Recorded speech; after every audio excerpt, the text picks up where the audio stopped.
Okay. We've been working on this for 9 months now.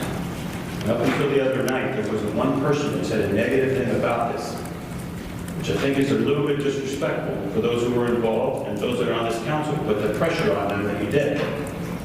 So I want you to think about that, because that's not what the people want here, is the drama that we're seeing right here.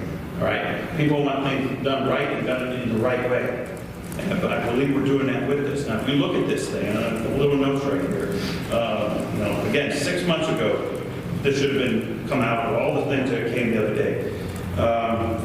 And I think everybody heard, over the last 24 hours, everybody heard from the Omni people, if I'm not mistaken. Correct. Okay? And we have offered them the GZs, or whatever you said the other day that was so dramatic on the thing. We've offered them everything. But they respectfully said no, that they would not like to do that. So the fact that we didn't do our due diligence, we asked everything of them, and we pretty much laid it out. And they were very nice about it from the very beginning. This is where they were with this, and we all knew that. Until the other day, we had nobody talking about it. So I'm a little bit taken back a little bit about that. But it's the right thing to do. That's what we do. And we go back and forth, and we respect each other for that. I don't think we should be putting this on emergency for the respect of where we are right now, and we have some other issues that are going on. Another reading, I think would be just fine with that. We have to do what we have to do to make things right and make everybody be respectful with this. I think there's a lot here. I mean, if you look, I'm not a numbers guy, but we have people to do that for us over here. And if you look at this, this is similar to an $800 business with the water. 800,000. I'm sorry, 800,000. That's like putting 32 jobs on Main Street, which we wouldn't have one question about. We would jump on that immediately. So you look at the volume that this is going to bring in. This is going to be our largest water customer with that in mind. And the improvement of everything around it. And that's really, we have another opportunities down the road to keep doing this. And this will not be a standard for us. We're not going to just give everybody water. This is a business by business decision that we can make, and we will always make that, because that's what we're doing. We're doing the best thing for our community at the time moving forward also. So with those couple comments in mind here, I'd like us to make a motion, or have someone make a motion to move it forward on this approval. Do we need any more discussion about it? I would like to open up. Yeah, that's okay. I'd like to say something. Yes, let's do that. On Monday night, I asked a question, did anybody ask them why? Okay. Or was there any overtures to incentivize them coming to the city? In the conversation I had today with their business manager and the CFO, there was a conference call, Mark, you were in that. It was offered. No offense, but we said, what if it was 30 years, 100% made? I said, no, we're not interested. So they are just not interested in coming into the city. And we've been up for a long time. I mean, we have. Of course, another council person that. Yeah, let's give you some word rules. And so we have, so I think we have known that, and then to go back on an agreement and to just tell them what that says to people. And I think the point is very significant, that an $800,000 job, or manufacturing, or whatever we bring in, we wouldn't like that. And we haven't done that. Go ahead, now, is there a lot of... Okay, first off, how many of you were here when we lost how many of you were on council? The drama. Okay. So the thing is, Mark, I agree, we don't want drama, I want facts. What I want is facts. When we talk about water revenue, and then you and I talked about this, we always have to be able to examine and re-examine our decisions. And so I'm asking all the council members just to give me reasonable items as to why we wouldn't require a company that wants our water, why wouldn't we require them to pay income tax? Sheets gas station. They want to come into the city. Why? They need our water. They understand. What about mulch? How do we get mulch in there? Does anyone know? Water. And sewer. They didn't have to come in. Do they want to? Why would they want to pay income tax?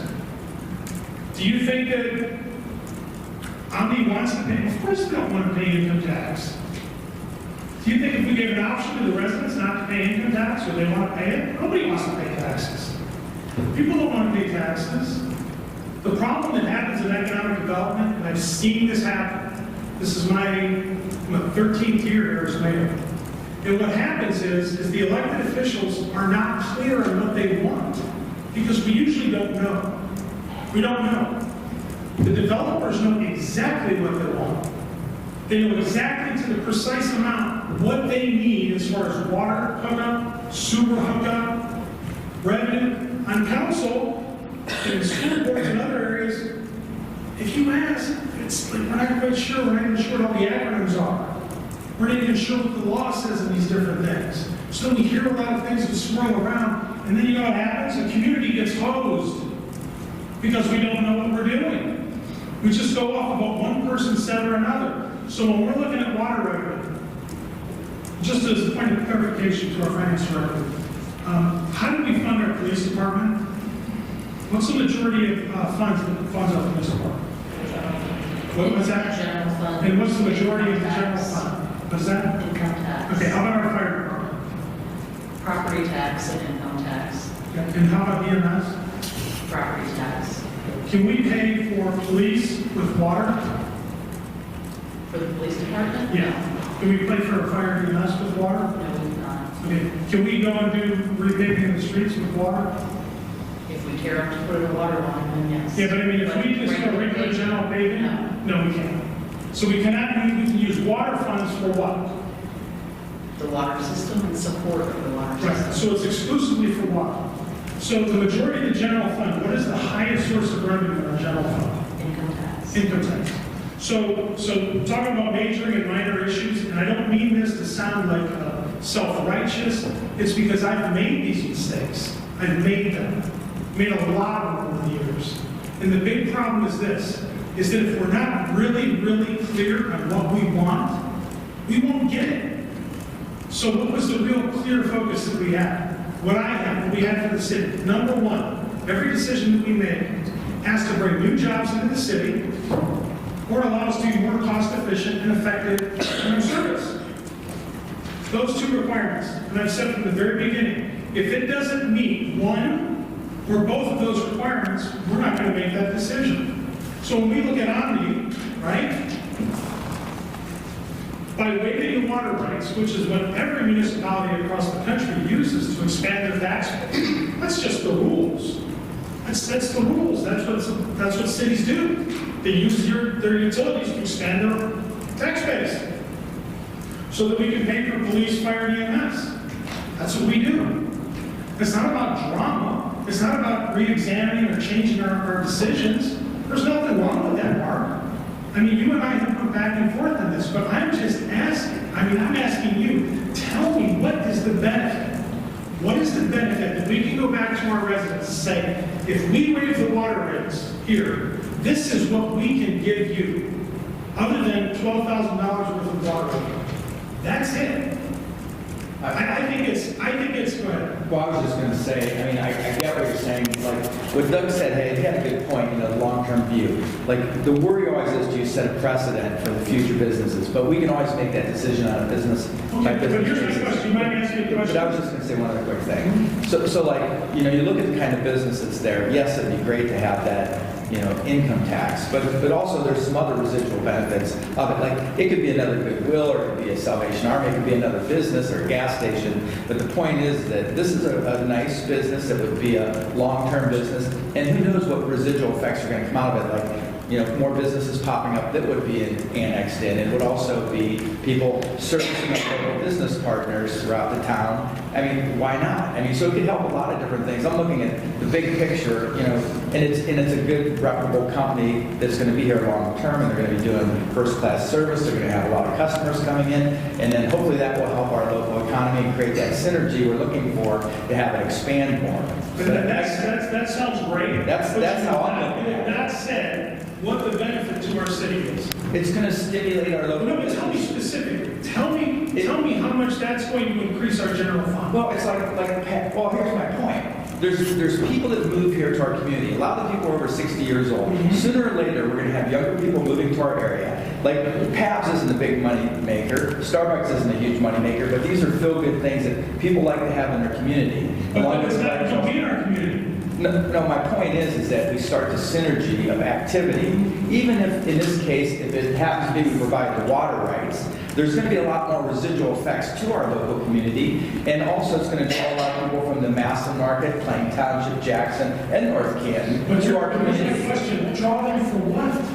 I mean, let's say. It's going to give us more opportunity to build more businesses up and down that corridor. Yeah, but that's not in the city. That doesn't help But us. what I'm saying is we got Heiser, there's other people there's a lot of conversation we've been having with people outside talking about bringing them into the city. We don't want them to, if not this, they can just drill a well just like Ziegler did across the street. Why No, can't that's they? true. Why can't they? Because they got fire codes that they have to meet. If they want to have a hospital or do certain procedures. But I'm just it's saying, really expensive to do if that. not the hospital, it could be someone else. Hold on. Point of clarification, since we're talking facts. Yeah. You asked why they couldn't build a well, you said they couldn't. They can, but it's expensive. Yeah, it's very expensive. Yes, but they could. So, but here's hold my- on. There is a possibility that they could build on that parcel of property. Or they go somewhere else. Put the pumps in, put the, Okay, let me try this. Okay. So we're gonna waive certain people to pay income tax and we'll give them water. But then we could have another decision. Let's say the other corner properties, let's say that the developer wants to annex those in. Why would we require them to pay income tax? And not this company. Can anybody answer that question? Why would we pick one company to give them a waiver on paying income tax with the annexation, and yet make somebody else do it? Why would we do that? Well, I guess your only choice would be is just say no and let them go somewhere else. They already have 2 other spots in Jackson, because I already talked to the Yeah, guy. but you didn't answer the question. My point is that if someone wants to come into the city, they want police, fire, EMS, water, and sewer. If that's important to them, it's like me, I could live anywhere I want. I chose to live in North Canton as a resident, and I'm a small business as well, because I like the sense of community. In Jackson, you don't have the sense of community, although you have a lot of the other same benefits. My point is that, like I said, on a case-by-case basis, we can make the decision to do whatever we want, right? Is that true? Yeah, we can. Yes, we can. All right. So I get what you're saying. I mean, if I had a magic wand, which I do not have, I don't know if you have one, but I don't have a magic wand to say, hey guys, if everything's perfect, let's come into the city, let's pay our income tax, and let's all be happily ever after. I haven't seen a lot of annexations. Well, I haven't been here. I'm the newcomer, but I haven't seen a lot of annexations. I'm not seeing good negotiations. Maybe we need Donald Trump to come and make America great again. But still, I would ask any member of council, if you can answer this question, why would you give a waiver to one parcel of property that is adjacent to the city limits and say, you do not have to pay income tax, but we'll give you our water? And then why would you go to another company that could be right next to that?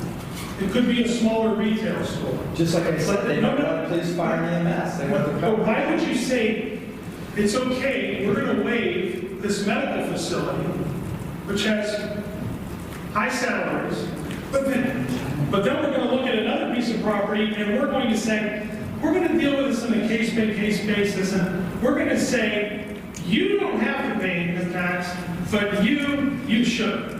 Can anybody tell me, give me one reason why we would do that?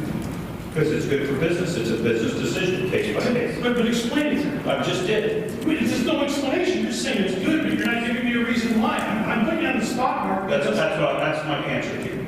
Well, it's, Okay, but you can go on and on and ask why. Like little kids, we can ask why all the way down the line, okay? It's a business decision for what's best in the interest of our city moving forward. it would be bad. It's a bad move for the city. It's a real bad move. Okay. No, I know Darrell wants to weigh in and appreciate everybody's, I have to run, but I want to go on the record. I appreciate this council just giving it first reading tonight. I think the citizens have spoken and we owe it to them to community discuss this further. I know it's been a long process for somebody, and I appreciate all the hard work everybody's done on this. I really do. It is a passionate thing.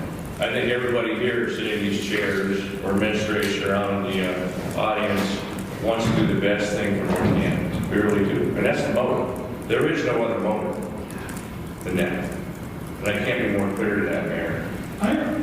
Okay, let me finish. So I appreciate the public speaks to slow this down a little bit, have a second reading. Because really, when you think about it, 2 days, even though we've had discussions, it was under water board committee, that is quite a quick process to vote something on emergency. So I'm in favor of voting this for just a second reading, not the emergency, on one record. And I'd like everybody else to weigh in, but I hope we do it professionally and with respect to each other, and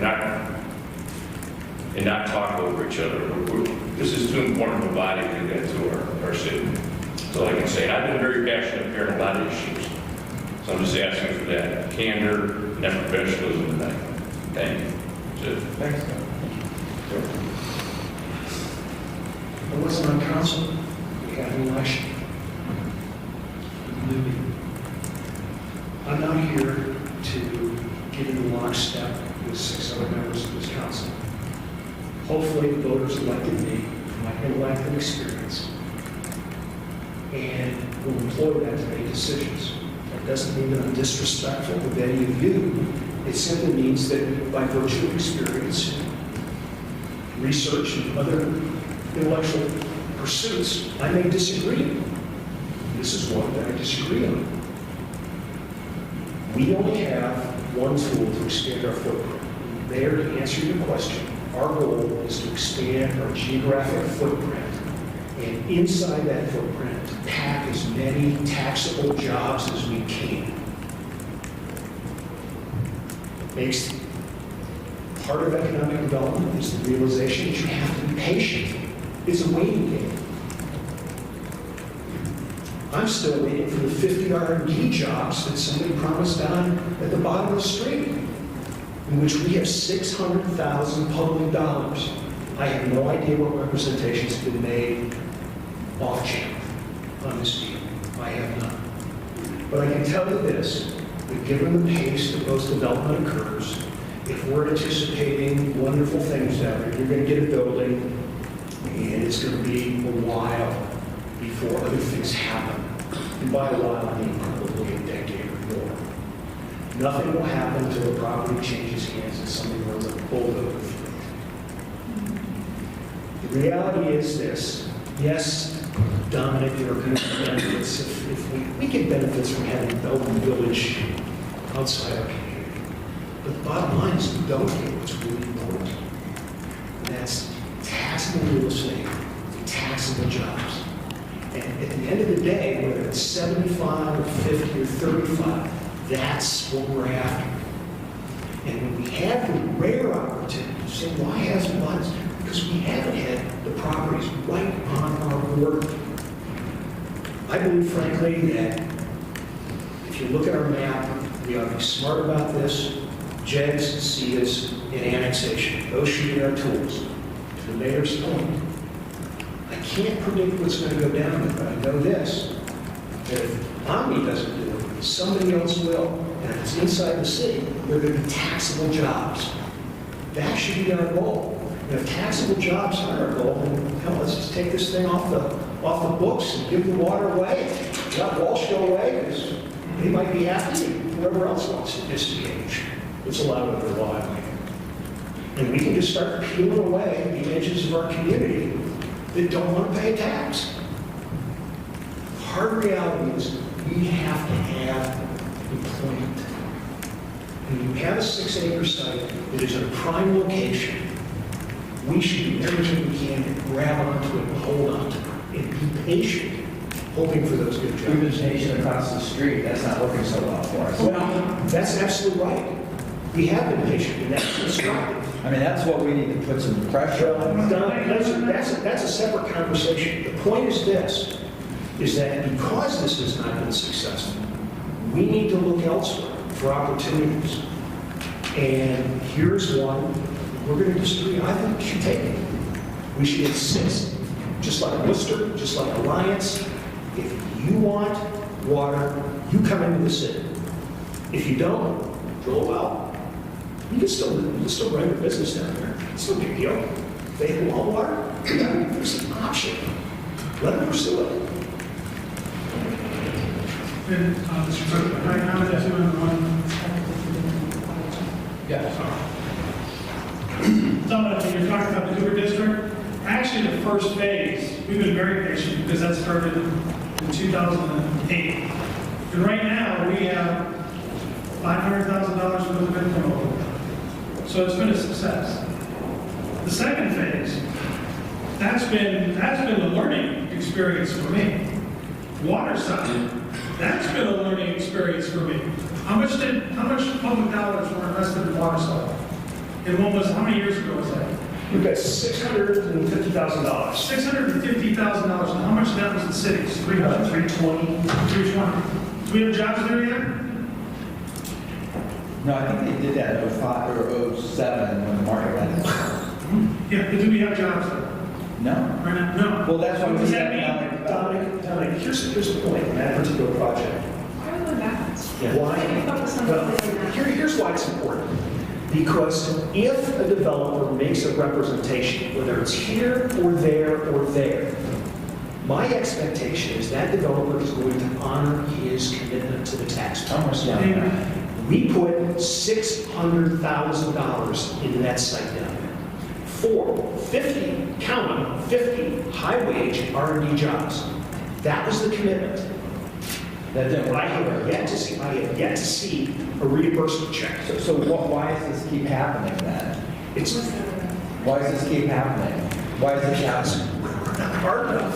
What do you mean we're not hard enough? My point is that whoever's negotiating the deals, my point is that maybe we need a better negotiator on the arrangements we have. Our negotiations are weak. Maybe we're not expertise down here. Here's what you got. And I hope you realize this, that Pat DiOrio, for the first time, had a commitment letter with Akron Children's Hospital. I get that. That was absolutely critical. There's a commitment. You do this, we do this. Right, we pushed that. We drove that. Absolutely. So I think we've turned a corner in terms of our sort of professional conduct. We're looking at these as a business arrangement. Well, you have to. And I said, even with across the street, I mean, Stu's done this all across the country. Let's draw him in here and see if we can get something done. And if he can't do it, get rid of him. Well, he's got two problems. We have all this space here that's just sitting idle right in our back door, right at the square town. Let's get it going. Dominic, he's had two issues. The first is he let the EPA testing regimen collapse.